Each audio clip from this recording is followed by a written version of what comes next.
movement against CIA starts. The Hindu newspaper reported that in India, 22 universities, Jamia Millia, HCU, JNU, Pondicherry, Kerala, Kannur, Calicut are the forefront in the protesting against the CIA, and there are lots of examples are there. So, on seeing these movements arising from our campuses, we can say that our youth are vibrant and responsible to our nation.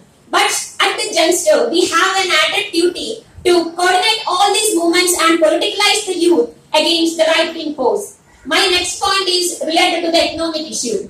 My mothers, my elder sisters, I have lots of dreams. Like me, the youth in our country have a lots of dreams. One of many. This is a better job with better income. But what is the reality? Now, the unemployment rate increasing day by day in India. Now it is 44% in our country. Privatizing public sector, in the service sector, they imposing contract or part-time laborers, selling public sector undertaking units which can provide number of jobs to the youth. Now we are facing unprecedented unemployment issue. We have to address it very seriously. Next point I put forth in this conference is that the environmental issue.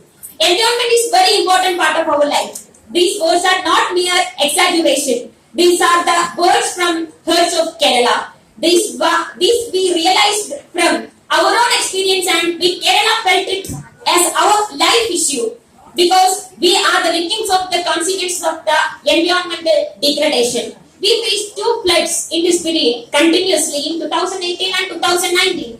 We lost everything, our house, our buildings, our hospital, our school facilities, our roads, etc. Some of our villages, especially in Wayanad, totally vanished. We lost a number of lives. In 2019, last year, we lost 130 lives, above 130 lives. We won't lose our courage. We are in path of overcoming it. We are in the process of rebuilding our Kerala. That too eco-friendly. The government is with us. Now, not only us, but also the different parts of Assam, Odisha are the flood affected area. But we are the most vulnerable ones. So, environmental protection is important. But now the reality is that the corporate mafia is destroying our nature, for their own profit-making world. That is witnessed in Amazon in the form of Amazon fire. Amazon rainforest, the lands which it produced, 20% of our planet oxygen was on fire. It was clearly a corporate agenda, and they killed Pauline Jo, the leader of the tribe who were protesting against the